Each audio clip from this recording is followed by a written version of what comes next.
Hello, everyone. Welcome to This is a show where we talk about the environment, sustainability issues, and solutions over a couple of nice, refreshing adult beverages.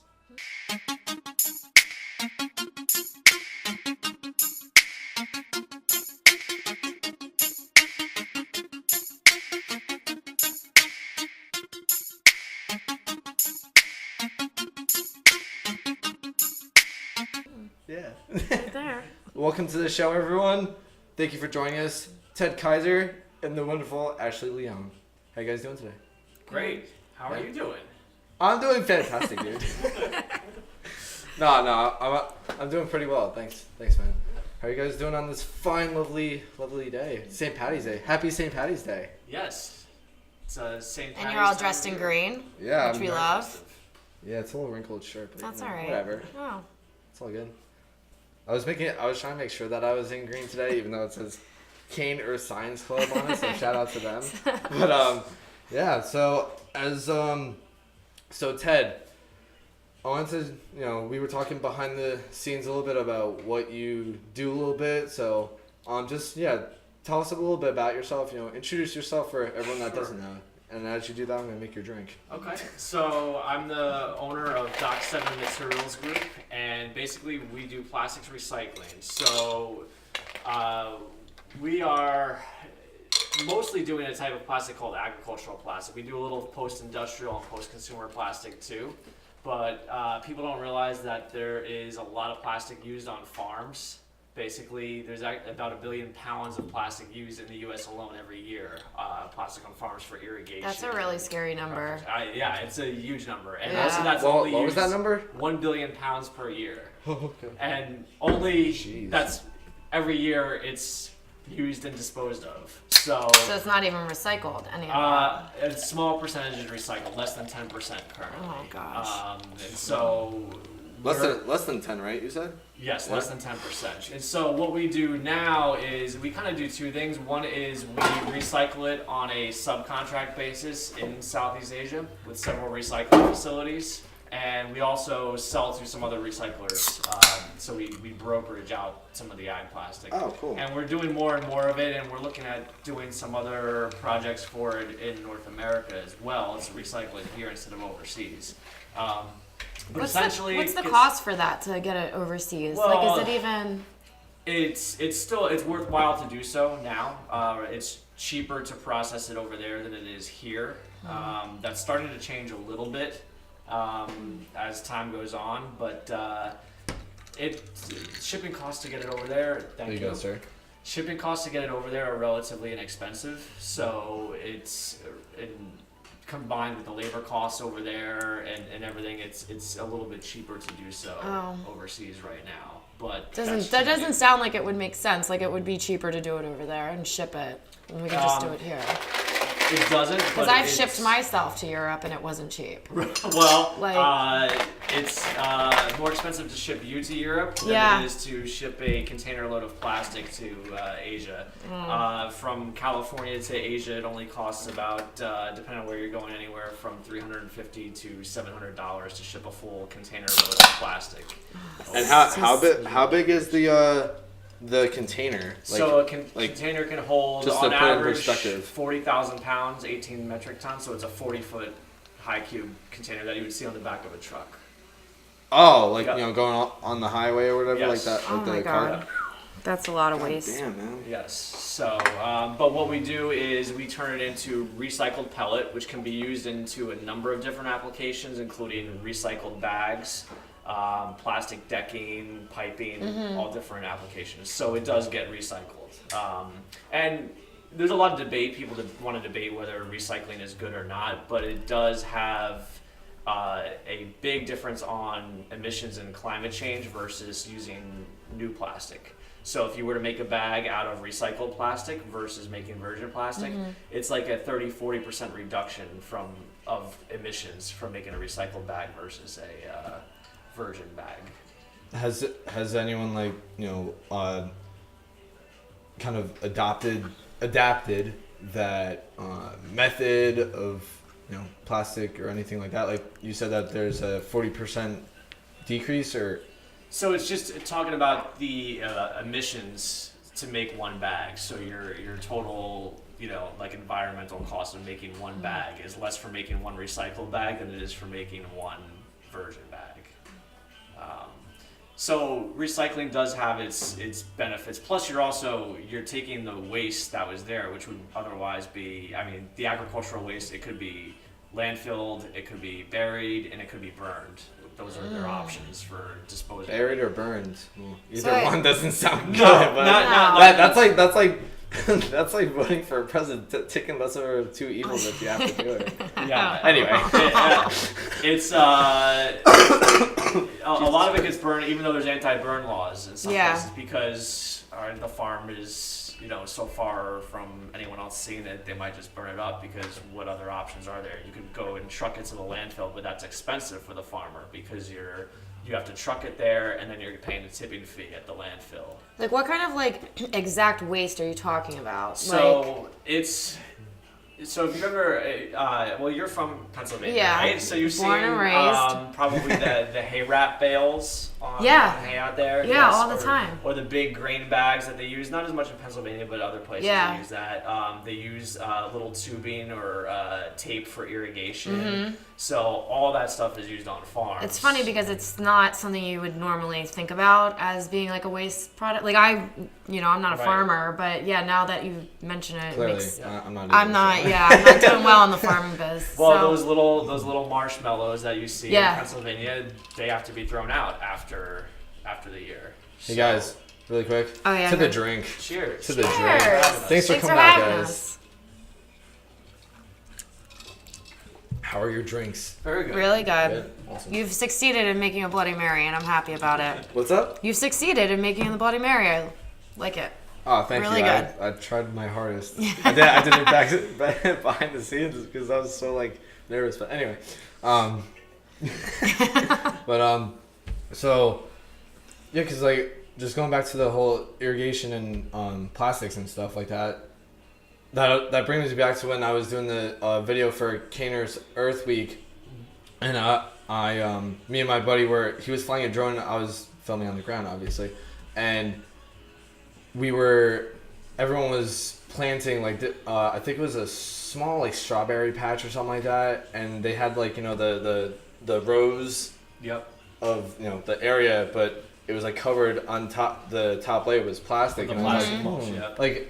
I guess it helps with the planting, correct? Yes, so it's also for crop protection to keep Yeah. weeds out and bugs and other animals, all Insects kinds of stuff. and- So Does it have to they- do with temperature too? Like if Yeah, it's... they A little really bit control insulation, I would Because assume. strawberries are hard to grow. Right. Well, Yeah. so strawberries use a lot. Because we do a lot of ag plastic from California, and that's a huge crop in California is strawberries. And the problem with that is when they use what they call the mulching film, which is used on the ground. So that's the very dirtiest stuff. So recycling, if you go to recycle it, say you take in 10 tons of that type of plastic, well, 6 tons of it at least is dirt. So if you're going to recycle it, you have to wash and clean it before you can make it into new pellet and use it in anything. So that's why it's a tricky process. I was gonna say, how long is the process to do that? So Or does it, vary? It goes through a wash line, and then you'll get clean film out of that. So they'll wash and shred it, and then that clean film can go in an extruder, which pelletizes it, and then that pellet is what can be reused to making new film or other products. It depends on what kind of equipment you have, but say 40,000 pounds of plastic for 18 tons or so would take a week. Depends on how many shifts you run, and there's a lot of variables to that. Well, yeah, but on there's a lot of average, variables on who's doing yeah. what, and Depends on how dirty it is and everything else. So yeah, there's a 'cause lot. you also have to clean it, which puts in more energy to do Right, the whole process. right. So right? it uses water, and then depending on what kind of equipment you have, it may have water recycling Okay. within that process. So There's so much that goes into it that people don't think about or even know about. This isn't public knowledge, and even for us to be environmental people, I have no clue right, what is going on. And the first thing is people don't realize that plastic's used on farms. Yeah, you just wouldn't think about it. and we do some other types too, which people, a lot of your viewers are probably more, knowledgeable about your post-consumer type of stuff, like where, you have the water and soda bottles and it says clearly number 1 on it, stuff like that. We do a little bit of that as well. Yeah, well, speaking of that, I'm glad you brought that up. Do you know in specific areas of New Jersey, how, like, what numbers we can recycle in each like district or something like that, or like what numbers are for what kind of recycling? Sure. So most places in New Jersey, especially if you have curbside collection, which I think most places in New Jersey have some sort of curbside collection. Definitely. It's basically what they call single stream in most places, where you can put in any of your recyclables in one container. I've always thought about that too, because like we recycle at home all the time, and I'm like, am I doing it right? Like, do I need to separate this? And I live in a townhouse, right? And like, people are pigs; they throw crap everywhere, and they don't recycle. And there's like huge signs like recycle in here, and you still see they even have the pictures like right behind it too. Like, it's hey, this is for reference, and and I never know if I'm doing it right. And there's a recycling center right by me in New Jersey, and I always feel like I want to walk in there and be like, am I doing this right? Right. Tell me what to do. They may not even know exactly either. I mean, it's a big debate. So the one thing that you can always put in there that's definitely going to end up being recycled is your number 1s and 2s, which is number 1 is your PET bottles, your water bottles, your soda bottles, stuff like that. Do they need that stuff to be cleaned like at your house? Like, would you advise people to like rinse it out before you put it in the recycling? No, I mean, if you empty it, it's better. Right. So it's better if you don't have water or soda left in it for sure. But you don't have to clean it out and do that. But I mean, it's better if you do, but if that's gonna keep you from doing it, then then just do it. But so like 1 and 2 are the typical bottles that you can just simply recycle. Right. Is that like anywhere? Two would be like your milk jugs. Your milk jugs, if they still have like some of those gallon milk jugs, or your Tide detergent bottles, stuff like that. Not the Tide Pods.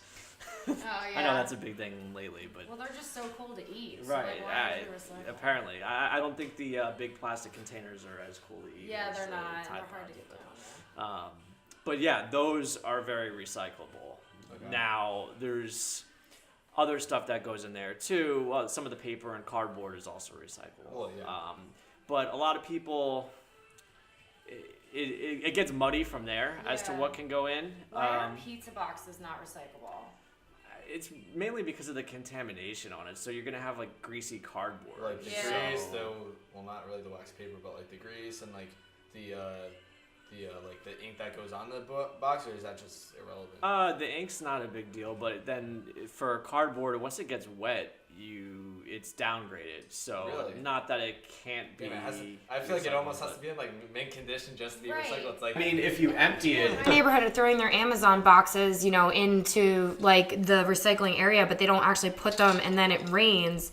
So then all that stuff is no good anymore. I mean, it just may get downgraded, or it might dry out in time by the time it needs to go to the recycler. Yeah. But some of the stuff that people put into the recycling may end up not getting recycled. A lot of your like takeout containers, like those polypropylene or polystyrene trays that you might get like from a Chinese place or a sushi place or something. I was thinking about it the other day. I'm rinsing it out and I'm putting it in the recycling, and I know because being in the business, I'm like, the chance that this actually gets recycled is very slim. I thought I heard somewhere that Dunkin' Donuts was going to switch their styrofoam cups over to paper now. Yes. Like finally, because I'm telling you right now, Dunkin' Donuts, I don't come to you because you're styrofoam. But see, I'm torn about it because I do like hot coffee, and there's a big drop in the heat difference between the paper faster, cup. Maybe? Well, an option. It's an option. Yeah. But the styrofoam cups actually can be recycled. It's just a matter of collection. How can you collect it? But they can be recycled. Well, even just like walking through the city every day and seeing people just chucking their Starbucks and their styrofoam out.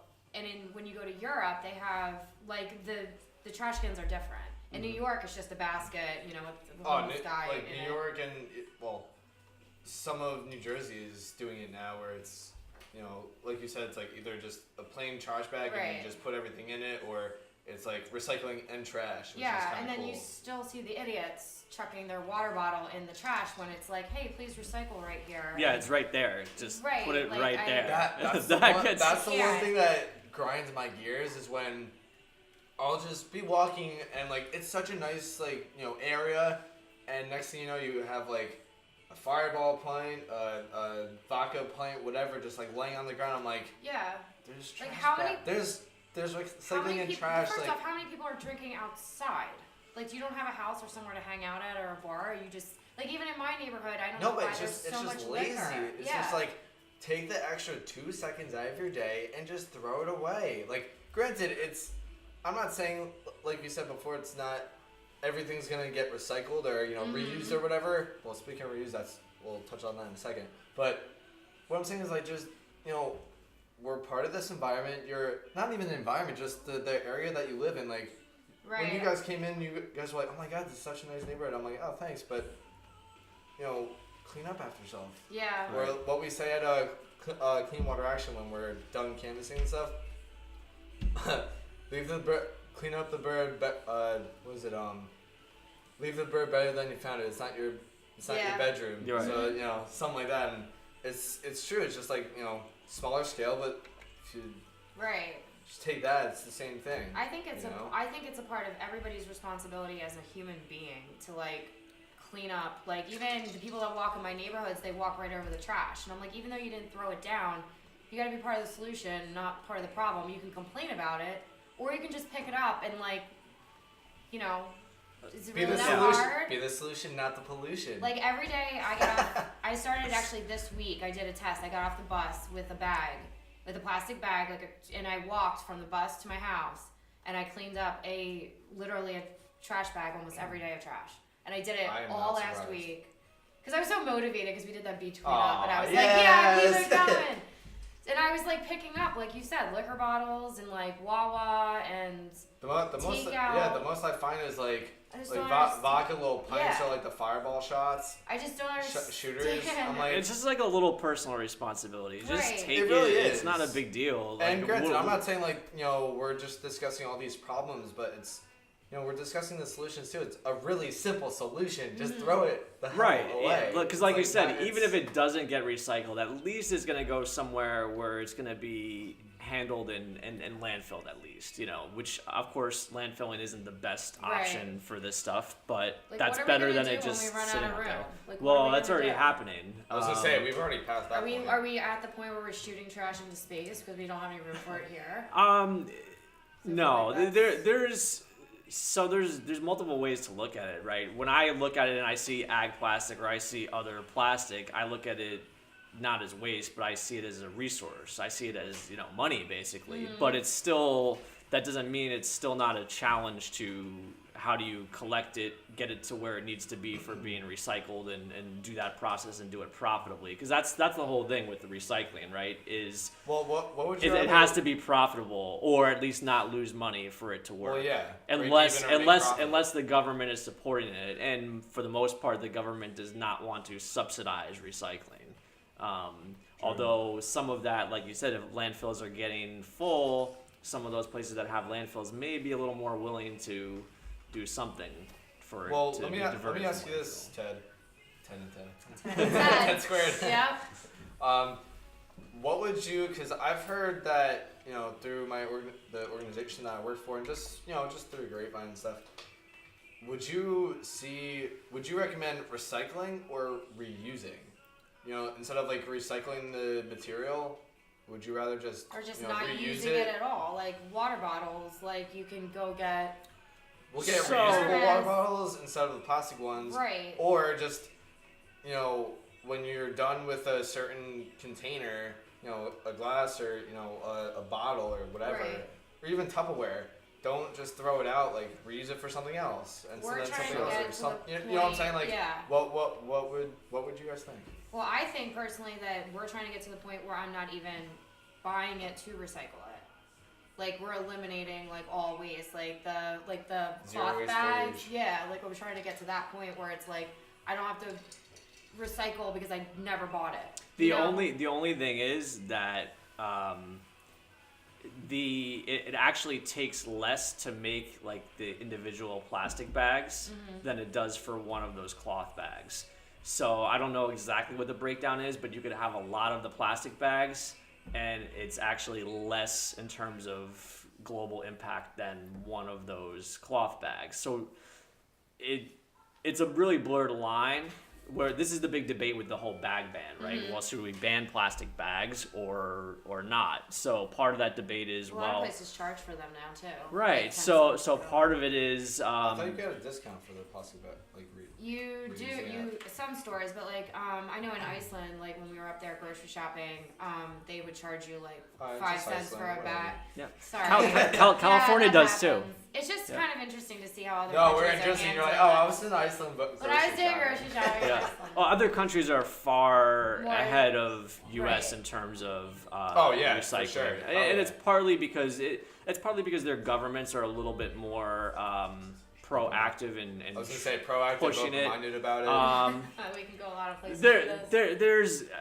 Well, I just feel like and I don't know that that's the best way to do it either in the long run, because you're not making the industry self-sufficient, right? So like I said before, well, I was gonna say, if is that recycling doesn't make creating money, and destroying jobs if you're doing that. 'Cause in my personal opinion, I think that would be creating more jobs too. You know, well, I think we're- recycling creates more jobs, but you said reuse, so depending on what it is, sure, the more times you reuse it, the better. Your first option would be to reuse it, and then your second option would be to recycle it. If you look at, so when I look at like ag plastic, for example, right, you're taking the ag plastic, which would be done with its use, after that one season, and you're turning it into, say, a plastic bag. Okay, that's not solving it forever, because that plastic bag is probably eventually still going to have to get thrown out, or maybe it will get recycled again. But you're at least taking something that would have been at the end of its life and you're prolonging it. So you're reducing the overall amount of waste out there and your overall impact. Trust me, I'm not saying reusing it is like, oh cool, we got the solution, we're good. I'm not saying that. I'm saying a temporary solution to buy us more time to create more material that is more sustaining instead of using so much plastic. Because granted, we're all freaking dependent on plastic. It's really hard You're to a cut fool. it You're out. a fool Right. if you're gonna. Well, be like, oh, no, I'm and not plastic dependent is on cheap. Like, no. Plastic is cheap because you look at the U.S. now. We have all this oil and natural gas. It's really easy to make plastic. It's really cheap. That's also why recycling is difficult, because if the price of virgin plastic is really cheap, recycled is not to the same quality as virgin plastic in most cases. So it has to be lower price than virgin. Otherwise, why would you use recycled? Right. Unless you're somewhat forced to from a PR standpoint or sustainability goal standpoint. And that's what's happening now in the industry. Things are really changing. Probably the best example of something like that is Pepsi and Coke.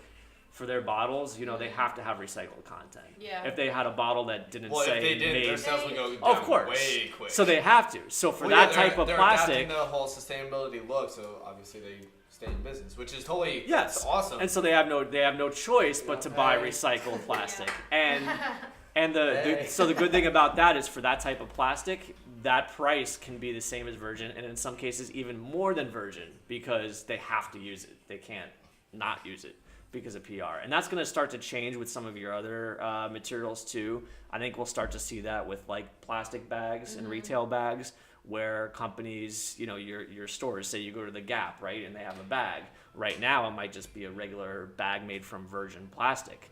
But as people force them to be more socially responsible, that bag's going to have to be recycled content to at least some percentage, if not 100%. So Right. you're going to see that start to change for some of these other types of plastic too. Well, that's exciting. Yeah. I mean, Companies are definitely aware of it now. I just got Yeah. back from the plastics recycling conference in Where was that? in Nashville. Nashville, So that was a really? good That's time. cool. Yeah, good. Oh wait, we didn't. I was gonna ask you this earlier. How did you get into this? You said accidentally. Accidentally, yes. I was actually doing some importing with a buddy from college in 2006, 2007. Importing what? Promotional items. Oh, okay. You know, not anything nefarious. Okay. Anything scandalous. Yeah, nothing shady. Not too shady anyway. No. For promotional items, we were doing some small home decor items like picture frames and vases for the Philippines, made from like native things in the Philippines. Native woods, coconut, shells, stuff like that. Oh, resources, cool. coconuts, wood. All that type of stuff. And so Brush. we were doing that. And then 2007, the dollar was getting very weak as we were getting ready to go into the recession. And that made the margin on importing very thin when the dollar is weak. And on top of that, housing market's going bad. So if housing market's going bad, people aren't going to buy picture frames and stuff like that. Yeah. They're not moving to new homes or wanting to redecorate. So we could just kind of see the writing on the wall. So he went back to do an MBA, and I was like, oh, shoot, I got to find something else to do.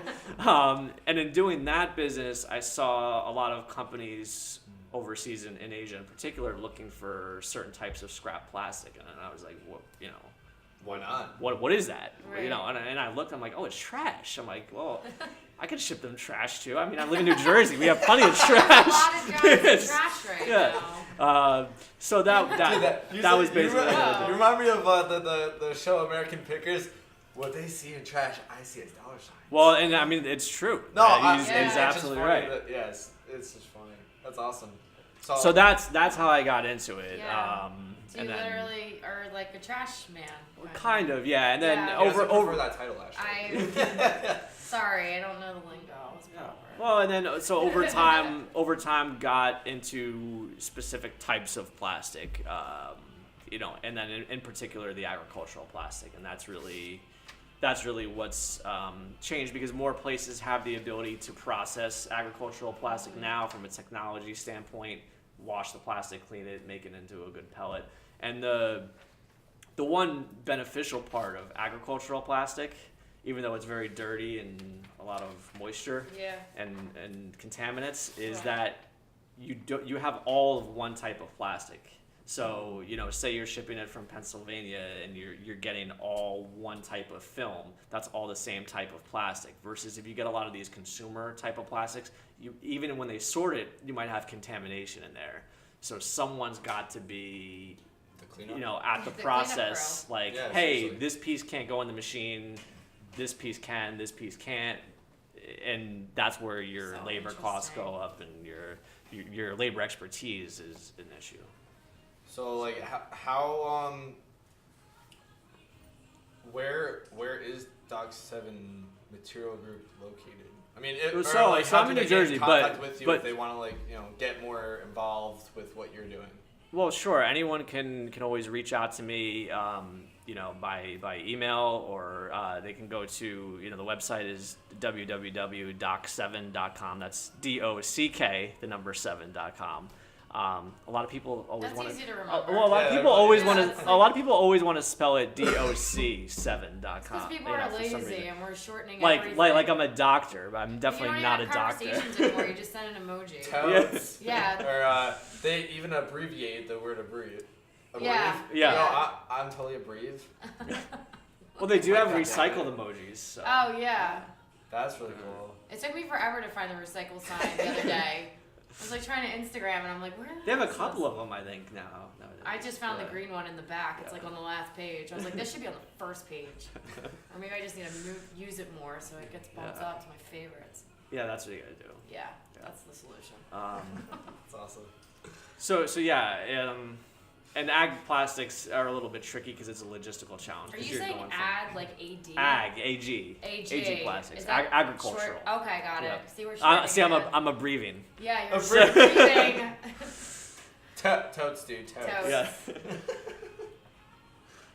Cheers to breathing then. Yeah. Breves. It's funny.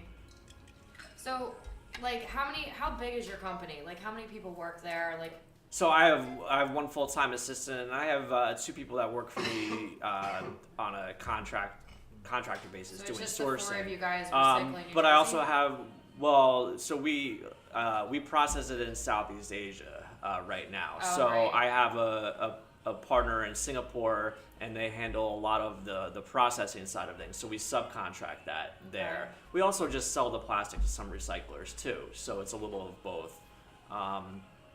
Yeah, we're looking at growing some things to do in North America too.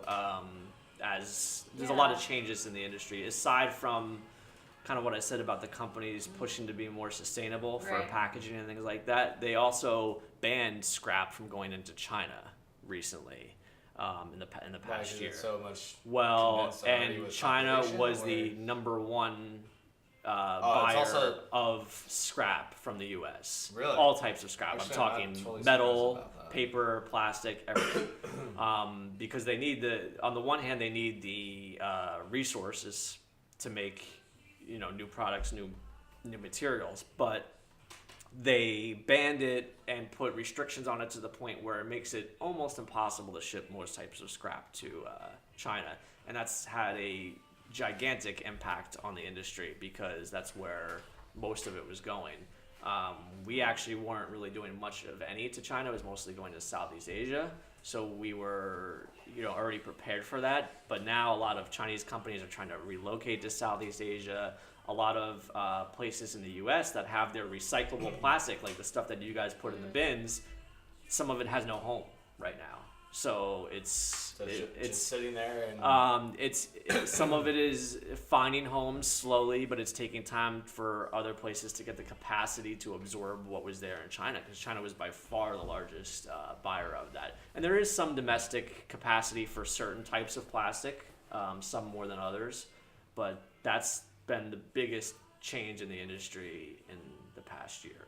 So then, so in a typical process for you to, how do you go from, okay, I'm going to send this off to this place, but how do you gather all the material up? Do you just go to a public works place and just say, hey, I'm going to buy this from you, and then ship it off? Or so in some cases you can go to recyclers who might be taking it in from their local businesses and like a recycling center, that takes it out of my neighborhood, you mean? Yes, or even some that are a little further up the chain, where they're maybe your neighborhood place is sending it to. But ag plastics in particular are a little bit different. That's more of your consumer or post-industrial plastics. Ag plastics are more spread out, so it's a big logistical challenge, kind of like you said. I mean, say me and Ashley recycle. That's more of post-consumer industrial right, that's material that's rather than agricultural. Right, so agriculture is a little different. I mean, most people are going to be more familiar with your post-consumer stuff. So post-consumer is kind of going to go through a process of, say, you put it in the bin, they come and pick it up and they bring it somewhere, and they'll bring it, most of the time it will end up at what they call a MRF, which is a materials recovery facility. Oh, MRF, yes. MRF. It's materials recovery facility, where basically it'll go through this giant process, sorting process, where they'll put all of it in one conveyor belt, and it will go through different steps in the process. Some will be where it blows air to take the paper off. Some it'll go through metal detection to take the metals off. Different things. Well, there's a MRF on Route 70. Can you just go tour it? You just show up and hi. There is a facility on Route 70. You guys have environmental credentials, so you can probably go ask them and ask them for a tour of a MRF. I'm sure we could do that. Yeah, we should do that. They're interesting to see. We should hook up Surfrider with that. That'd be cool. Yeah. Oh, they would work definitely on do a tour for a group like that. And you could check with Waste Management would probably do it. There's a couple other places that would be that'd be really fun to take some kids over there and be like, this is what happens behind the scenes. I wonder if they do field trips. Yeah, because they definitely do. I was about to say we all throw our recyclables curbside and stuff, but that's the last we see it. We don't really. Right. I mean, I've always wondered, in the past last 2 years, I'm you know what, I always put my Sprite can or whatever bottles in the recycling, but I'd never ever see it again. So I'm wait, how is because that process we're done? so used to just chucking it and forgetting about it, every single thing, It's pretty interesting. It's out of my face. I don't have to worry about it. Exactly. Right. You just think it's gone. It's getting recycled, but it's got to go through all these steps after that because you're putting it in. It's commingled. You have all different types in it. You've got paper, you've got plastic, and then plastic has minimum of 7 different types. Yeah. And so all of that has to be sorted because typically a recycler can't process, or whoever's actually doing the end recycling can't process all of it together. I really want to go. So if you go see it, basically We'll make a huge event. Like they'll get everyone's the like, paper out, they get the yeah. metal out. We'll make it. Actually, we'll make It's it a like- huge. Create a whole event You know, about it's it. funny because everyone's like, "What are you doing with your Saturday?" I'm going to Six Flags, or I'm going to the recycling center to see how this shit gets cleared. They're not Organized. they're not the VIP cleanest treatment Yeah. now. Like, They're not the cleanest places or the best smelling places, but and some of them are really interesting. So some do what they call a hand sort, where they'll have a line of pickers that will take certain types off. Like they do usually they have like Jeez. actual people doing that, or Yes, like robotic? They do. Well, so methods? they have that too. So some places Oh, okay, they'll have cool. the conveyor belt and they'll do what they call like a positive sort. So say they're looking for number 1 PET. So the pickers will just look for the water bottle and they'll take it off the conveyor belt and put it into a bin. And PET is what? The water and soda bottles. Oh, okay. Yeah. What does Number PET one. stand for? So it has a whole long chemical name for it. Oh, it's a But- So this is where Okay. shortening PET. benefits us. Yes, yes. Not you want to. totes. You definitely want Not to abbreviate. totes. Just You here. definitely want to abbreviate PET. You want to brush that? That's hilarious. I love that. Or other types. I mean, your other types are like LDPE, which is Okay. your film or your bags. Okay. A lot of your bags. That stands for low density polyethylene. Okay. But most people. Do you want to? And we're back on the drink. Where we talk about the environment, issues, and solutions over a couple nice, refreshing Yep. beverages. Cheers again. It's like deja vu. All over again. So, where we leave off at?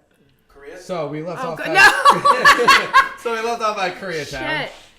Oh. But that's Which that's I've for- been informed by someone that will not name that I'm supposed to call it K-Town because that's cool. K-Town's the hip. Sorry, The hip sorry, way. I'm just not You're not hip- abbreviating. You're not hip anymore. I'm not abbreviating. K-Town in So New York is pretty small. It's only like a couple blocks. It's not. yeah, K-Town nightmares. in LA is pretty big. Yeah. I've never been to. Well, fact check.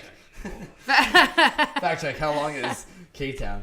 But anyway, that's for another story. Yeah, I should probably bash another neighborhood in New York while we're at it in this conversation, so I don't look like I just hate K-Town because I pretty much hate all of New York. So I think the trash, just the for a- garbage can issue. I think. Yeah. I think pretty you don't much really everywhere. hate the town itself. It's just like No, I the don't. trash that people leave behind. Oh, it's really not that big, actually. How big is it? 2.7 square miles. oh, Really, that's in not LA? big at all. in New York. Oh, no, that's in New York though. Oh, that's in New York.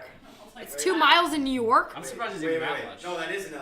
Oh, Oh, right, that is because not it's only bad. like 2 or 3 Yeah. blocks. Yeah, New York's only like One 2 block? blocks. I was It's gonna only say one New block? York. New York's small. It just happens to be the as same small, block I probably, if walked not down. Smaller. But anyway, that's a conversation for a different There's time. just a lot. The whole the great garbage patch in the Pacific. Well, it's pretty much everywhere, but in the Especially one the that's Pacific. really big is the Great Pacific Garbage Patch, which is what did we say 2 episodes ago, Frankie? It was like a good 15 miles long. No, it was the size of like Texas, wasn't it? Yeah, it's something. It was like the size of That's Texas. disgusting. And that's freaking And gross. the problem with it is that What? There for that. I know you were there for that, I Chels. remember that. and the problem with that is that the plastic is very degraded. So from a recycling standpoint, it's very difficult because it's not only is it sitting there in the bright sun degrading, but it's also in salt water. So Well, also to recycle plastic. is bad. Well, depending on what kind of plastic, just going off of what you just said, depending on what kind of plastic material it is, it also takes between 50 and like a million years to degrade. Right. You know what I'm saying? So it's like, that's why we just going back to the whole reusing, recycling thing. That's why even if you reuse it as many times as you freaking want. 1, because it helps the environment. 2, it keeps money in your pocket, which I'm pretty sure all of us These are the want. bracelets. And 3, it's just overall great. Oh, cool. Yeah. I really don't know what the third reason was, but it was great. I was just showing you the Well, the bracelet. longer you use it, the better. Well, yeah, the longer you So use it, the you better. extend But life. like I said, it's keeping money in your pocket and it's being sustainable. Yeah. Or You you know? could just never buy it to begin with, like me. Well, not everyone's a stickler like you. I mean, a great person like you. Should be. No. But anyway, speaking of the ocean and things like that, did you guys hear about the whole offshore drilling? I've heard a few things. You've heard a few things. Yeah. What have you been hearing?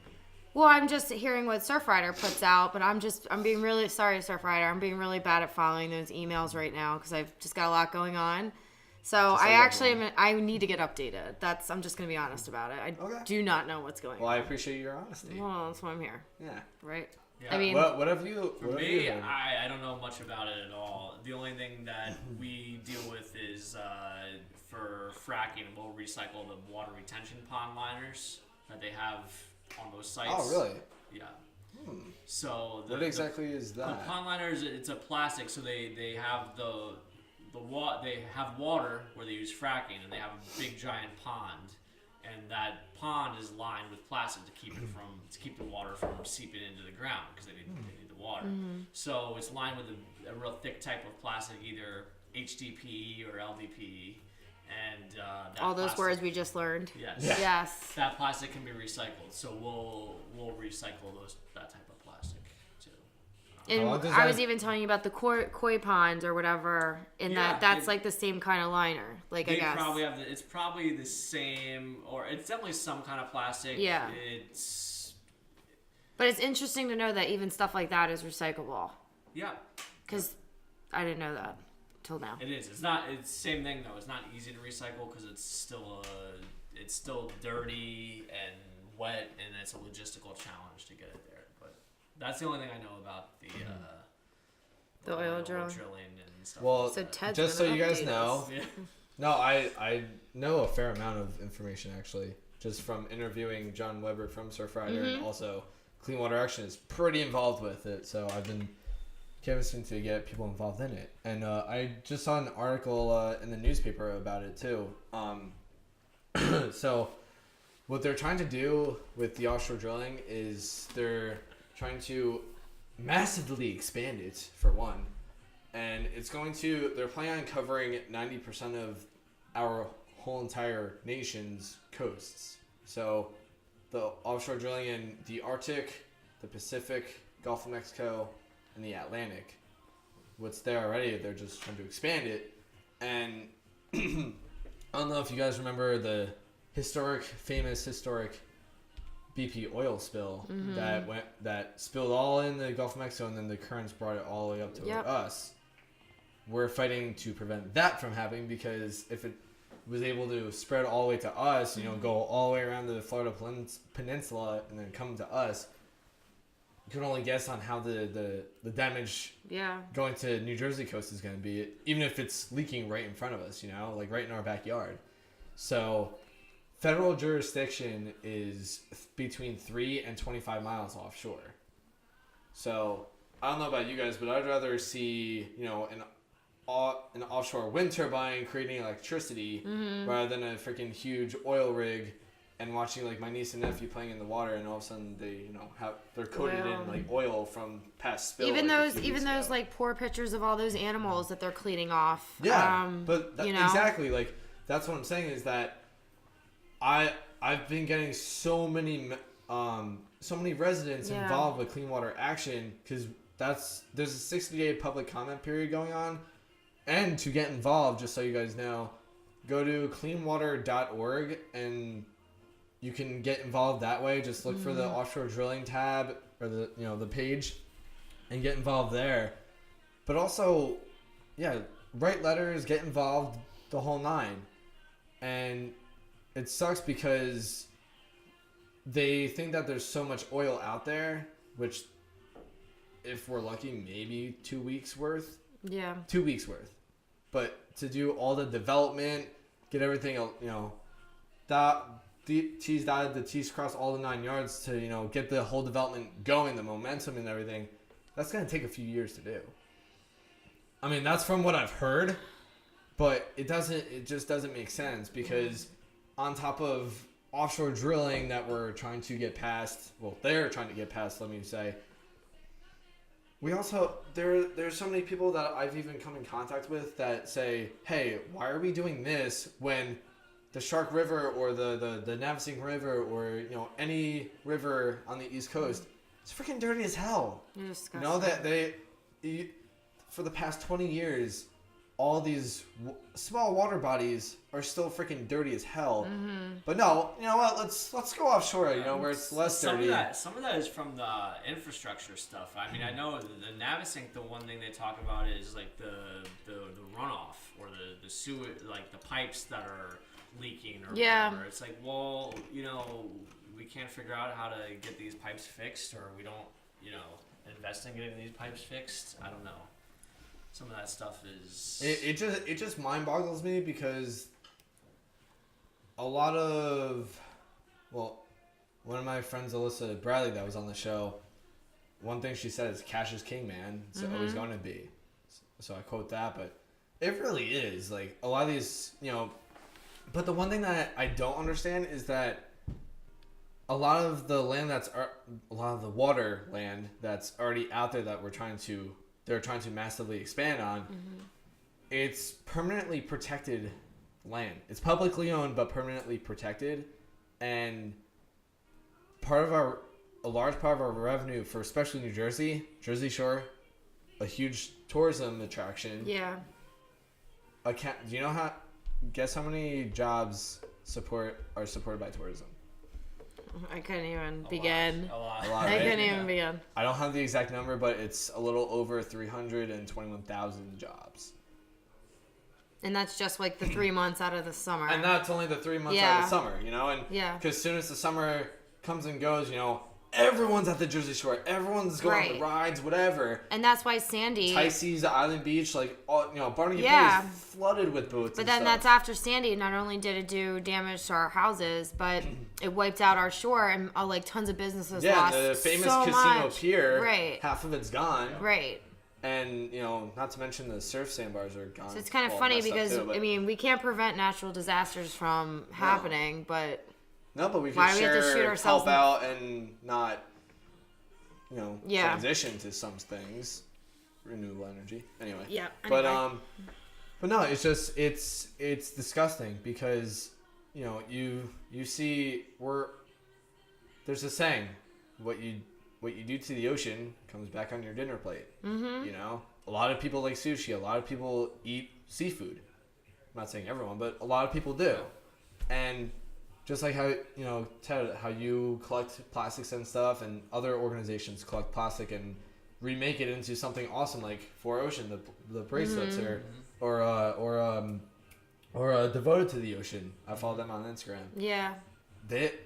All these guys make good products, but they're also doing something good for the environment, which is awesome.